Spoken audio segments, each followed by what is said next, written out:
Bonjour belles âmes et bienvenue. Aujourd'hui, j'avais envie de parler avec vous de la pleine lune en taureau. Donc, vous avez compris que cette pleine lune en taureau, elle était en train de batailler sur notre réalité matérielle et puis sous la régence de Mercure rétrograde qui nous invite à l'introspection.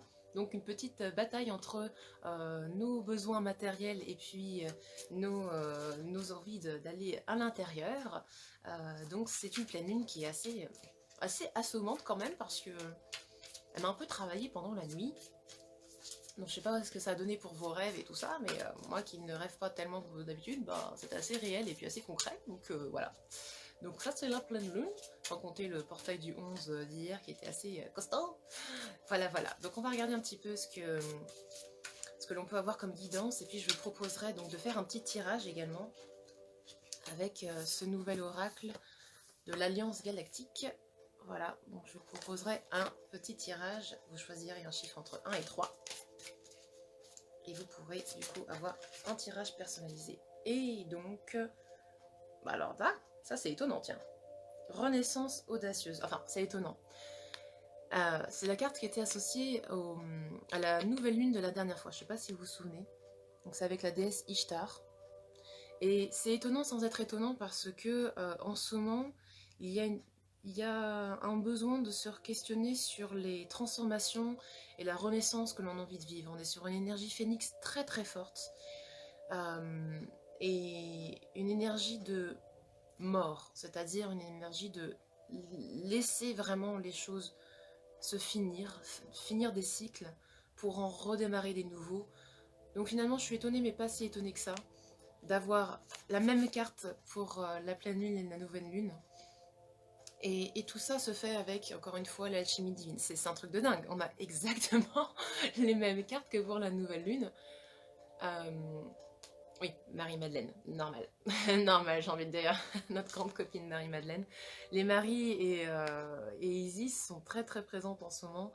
Donc là, on va aller sur un nettoyage voilà, des liens toxiques, des choses dont on n'a plus besoin, sur un renouvellement profond, et puis accepter voilà, de mettre fin à certaines choses pour passer une porte de renaissance. Une porte de renaissance, ouais, c'est ce qui me vient le plus simplement. Et donc pour ça, il faut accepter d'enlever certains manteaux et de faire un rituel de nettoyage. Un peu comme lorsqu'on se prépare à un nouveau cycle. Voilà, de se nettoyer, de prendre un bain, peut-être un bain de sel, c'est peut-être le moment de faire un bon bain, de se délester, de faire un soin de relargage de plein de choses et de revenir avec une certaine pureté pour faire ce passage. Je vois une espèce de porte là où on passe cette porte des étoiles et cette porte de renaissance euh, pour être vraiment présent à nous-mêmes, pour être vraiment présent à nous-mêmes avec euh, la déesse Maya et le quartz rubis. Donc vraiment présent à nous-mêmes avec cette énergie de cœur très très forte et très très pure. Euh, et vous voyez cette spirale de transformation par la lumière qui a lieu actuellement. Donc vraiment cette dichotomie, cette dualité entre le taureau qui est dans la matière, dans les plaisirs, dans le luxe et dans le fait que j'ai envie de faire ce que j'ai envie, et l'autre côté ce soleil qui est en Mercure rétrograde et qui nous invite à l'introspection, n'a pas forcément besoin d'être en dualité. On peut trouver un moyen de se faire plaisir au quotidien, de se faire plaisir régulièrement, et en même temps être dans sa spiritualité, dans son soi. Parce que c'est justement en apprenant à s'écouter, en apprenant à se faire plaisir, et pas juste que en se flagellant, que l'on trouve justement cet équilibre. Et donc on a une très belle invitation ici à prendre soin de soi, après avoir laissé tomber les choses négatives dont on n'a plus besoin, en fait, tout simplement. Donc finalement, on est dans la continuité de la dernière nouvelle lune. Totalement, j'ai envie de dire, c'est vraiment pas fait exprès. Totalement dans la continuité, avec une énergie très forte de deux animaux opposés, mais qui piquent, hein, parce que le scorpion, c'est ça, il est tout petit, mais il a son mot à dire, et puis, hein, il va y aller, quoi. C'est un dur à cuire, mais un gros cœur tendre à l'intérieur. Et le taureau, c'est une présence très très forte, mais très loyale. Très comme ça, mais c'est pour le bien. Donc c'est toujours vraiment tourné vers le cœur. Et c'est vraiment des énergies très très... finalement très similaires, d'une certaine façon, même si elles sont à l'opposé actuellement. Alors voyons voir ce qui pourrait aiguiller les personnes connectées aujourd'hui dans ça, là, dans le relargage dans la renaissance audacieuse, hein, dans l'exploration de sa part d'ombre, parce que Ishtar, je rappelle, est allée dans les enfers pour chercher son miroir, son reflet, et trouver voilà, l'harmonie. Il y a quelque chose qui fait pencher votre balance actuellement, et vous êtes tous en recherche d'équilibre. Donc qu'est-ce qui fait que ça... Qu'est-ce qui fait qu'en ce moment ça foire, quoi? Qu'est-ce qui vous plombe? Qu'est-ce qui fait qu'en ce moment vous dites, bah tiens, j'aimerais bien vraiment remédier à cela, mais je ne sens pas la force de le faire, et voilà. Est-ce qu'il n'y a pas moyen de trouver une petite aide pour retrouver l'harmonie? Peut-être que si vous ne savez pas comment le faire, vous pouvez demander à quelqu'un de vous aider à ça.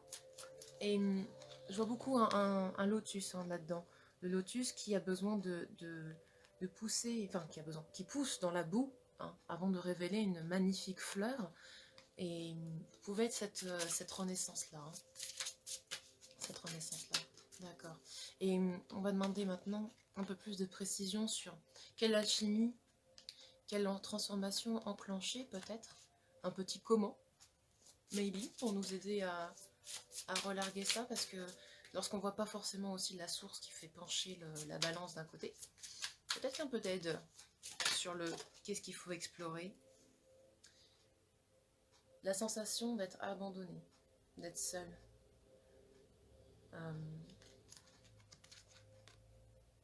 Est-ce que ça a à voir avec le fait que vous vous sentez solitaire, seul, abandonné par quelque chose? Est-ce que ça réveille une blessure d'abandon en vous? Je vois aussi quelqu'un qui a besoin de prendre sa place dans un tout. Encore une fois, un besoin de se reconnecter vraiment à sa mission ici. Et comprendre que non, au contraire, on n'est pas laissé tout seul dans notre coin, on est ici avec une raison et on est accompagné. On est vraiment accompagné. Et peut-être que vous avez vécu une période d'abandon où vous vous sentez peut-être même abandonné par l'univers, pas soutenu, vous ne comprenez pas ce qu'il essaie de vous envoyer, alors que pourtant il est tout à fait là. Donc ça c'est peut-être une blessure à explorer. On dit qu'il y en a une deuxième parce que ça ne représente pas tout le groupe. Mais vous n'êtes pas tout seul, hein. Vous êtes entouré de ces milliers d'étoiles et soutenu hein, par le tout. Donc voyez si ça réveille une blessure d'abandon enfouie. Et n'hésitez pas à aller travailler avec quelqu'un là-dessus, hein, parce que les 5 blessures de l'âme sont souvent très très anciennes, elles sont liées à notre enfance, voire lorsqu'on était bébé, donc ça ne dépend pas de nous, et on a besoin de quelqu'un pour ça. Peut-être que pour certaines autres personnes, ce sera donc la protection, le fait de sentir, comment dire, accompagné dans leur progression. Le fait de ne pas se sentir piqué justement par ce scorpion très présent, piqué par d'un entourage qui ne le comprend pas. Ouais, un besoin de reconnaissance. C'est vraiment lié à votre entourage ici, hein. Vraiment lié à votre entourage proche. Et un besoin de compréhension, une envie que l'on vous comprenne dans ce que vous faites. Un besoin de retrouver la sérénité. Donc voilà les peurs sur lesquelles on peut travailler avec cette pleine lune. Donc abandon et protection, et besoin de protection seront les pistes prioritaires pour vous en cette pleine lune. Et pour cela, on va demander du coup à Ishtar et à l'astrophilite. Astrophilite, c'est cette pierre. Une pierre d'ancrage, une pierre plutôt sombre, mais moi elle me fait penser même à la serpentinite. C'est cette jaspe, une jaspe serpent en fait, hein, qui vraiment va aider au relargage des émotions internes. Et dans la même catégorie, il y a cette jaspe combat là, qui est plutôt bleue avec des taches vertes, qui est de la même famille, qui va aider au relargage des choses ancrées au niveau cellulaire. Donc jaspe combat là, astrophilite ou serpentinite, ouais, seront des belles pierres pour relarguer ça. Et n'hésitez pas à demander, hein, demandez à quelqu'un si vous sentez que vous n'arrivez pas, vous avez un blocage dû au fait que vous voulez vous protéger aussi d'une certaine façon de ce qui va être relargué. Et là, une invitation à renaître à vous-même avec ce merveilleux lotus. Et maintenant, je vais vous proposer de choisir un chiffre spontanément entre 1 et 3 qui semble vous correspondre aujourd'hui. Et si vous préférez avoir les cartes devant vous, donc je rappelle que c'est l'Alliance Galactique qu'on va regarder aujourd'hui. Voilà les références, édition Très Daniel. Donc un oracle français. Ah, alors, carte numéro 1, je ne vais pas les regarder. Tac. Carte 1 pour le groupe numéro 2. Ce sont des cartes très très fortes, qui sont sur la géométrie sacrée et sur la connexion galactique, comme son nom l'indique. Donc moi, ça travaille costaud costaud. Alors, groupe numéro 2. Tac. Non, puis je ne regardais pas. Je découvrirai avec vous. Et carte numéro 3. Oups, allez hop, ça est tombé directement. Je suis curieuse, moi, décidément. Donc, je vous montre les cartes et puis on va les découvrir ensemble. Carte 1. Comment est-ce que ça résonne pour vous? Carte 2. Et carte 3. Voilà, je vous laisse quelques instants pour relâcher et puis méditer dessus.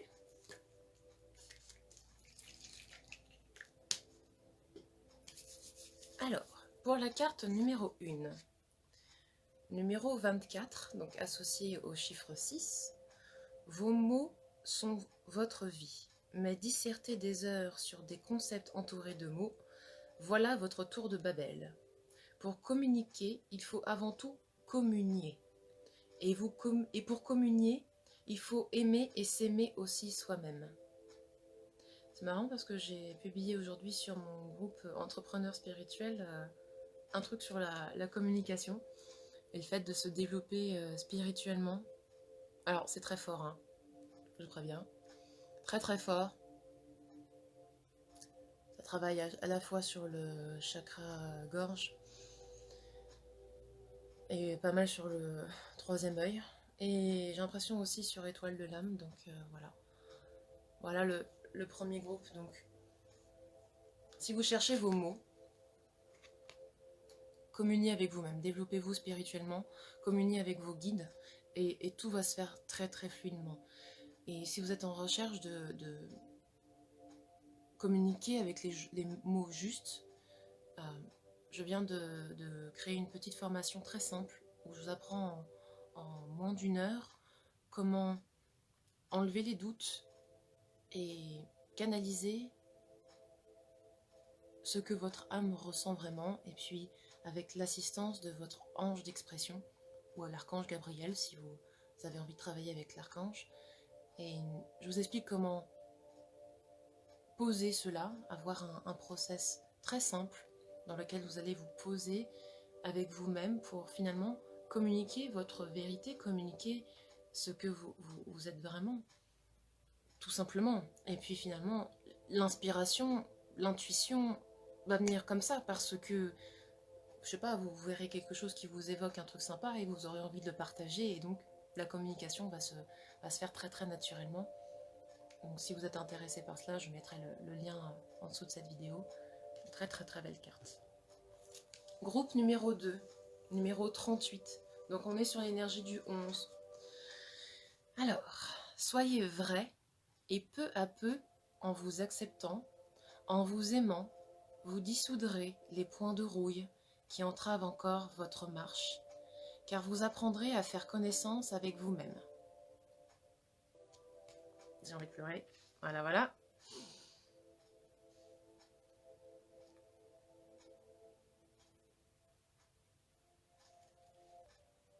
Bon, bah, qu'est-ce que je peux dire de plus que de laisser exploser votre puissance et puis d'être vraiment... elle est costaude, hein. Waouh, l'ouverture de Thymus, je vous raconte pas. Thymus, racine à fond. Chakra sacré. Waouh, c'est costaud, costaud. Bon, donc celle-là, c'est ma copine. C'est clair, je la laisse là. Qui est totalement sur l'énergie de novembre. Ça travaille très très fort et je pense qu'elle représente très bien cette pleine lune également. Donc voilà, imprégnez-vous, n'hésitez pas à faire un screenshot pour les cartes que je vous présente. Groupe numéro 3. Encore énergie du 11, puisqu'on a le chiffre 29. Une des clés est d'être entièrement à ce que l'on fait au moment où l'on accomplit un acte. D'être vraiment présent à ce que l'on fait. Au moment où l'on prononce une parole, où l'on émet une pensée. Bien souvent, sur votre monde, nous avons remarqué que vous n'êtes qu'à moitié présent. Donc soyez présent à vous-même avec cette carte. Et c'est intéressant parce que hier, je suis allée voir donc, Un monde plus grand avec Cécile de France qui représente une chamane française qui donc s'est initiée, entre guillemets, malgré elle, avec une très belle rencontre en Mongolie. Et justement, l'apprentissage de la chamane à 99% du temps, c'est de vivre avec la tribu, de vivre dans la vie de tous les jours, à couper du bois, aller chercher l'eau, s'occuper des rennes, s'occuper de la vie quotidienne et être présent à ce qu'elle fait. Et la chamane lui dit, si tu es si fatiguée, c'est parce que tu n'es pas assez présente dans tes actes, à ce que tu fais, et c'est pour ça que tu es crevée. Elle lui dit, reçois les énergies des esprits et tu ne seras pas fatiguée parce que tu seras présente entièrement à 100% à ce que tu reçois, à ce que tu es, à ce que tu canalises, et donc du coup il n'y a pas de fatigue possible. Si tu fais semblant, par contre, tu seras fatigué. Si tu fais semblant, alors tu ressentiras les efforts. C'est aussi simple que ça. Sois sincère avec toi-même, sois vraiment qui tu es. Ne fais pas semblant, ne te cache pas, ne cherche pas à suivre un chemin qui a été préétabli par quelqu'un d'autre. Suis ton cœur et tu seras vraiment dans ta pleine puissance. C'est vraiment ça le message. Donc vraiment, sois à toi-même. Sois présent à toi-même. Et tout sera fluide et simple. Donc ici, on a une très très grande... Alors c'est étonnant parce que ça travaille beaucoup sur le chakra couronne, mais en même temps, sans l'ouvrir. Comme si c'était une invitation à... Je sens une espèce de... Genre, une espèce de dôme comme ça qui vient... Allez, viens là, là-dedans. Vas-y, réceptionne, réceptionne. Chakra gorge, évidemment. Mais plus dans l'ouverture des canaux. Voilà, pour que tout retombe dans le cœur. Et pouf, ça soit redispatché ensuite au reste. Pour que tous les membres soient bien irrigués. Je ne sais pas si vous voyez un petit peu un espèce d'engrenage. Un peu comme ce truc-là, là, un engrenage qui vient remettre tout en place pour que tout soit fluide et qu'on soit à 100% dans ce que l'on est. Voilà un petit peu le travail que fait cette carte, selon mon ressenti, hein, bien évidemment. Voilà. Donc voilà la guidance pour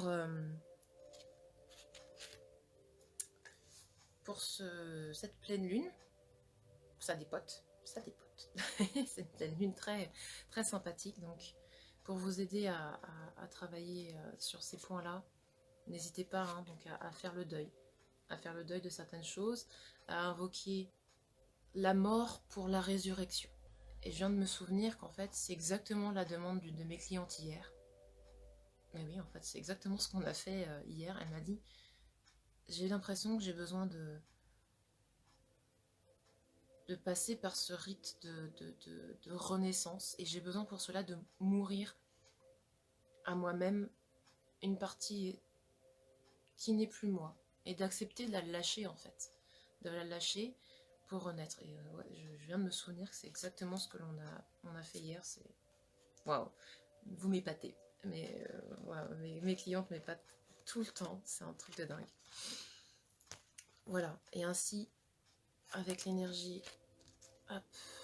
de ces guides, donc je rappelle qui est donc Marie-Madeleine et la déesse Maya.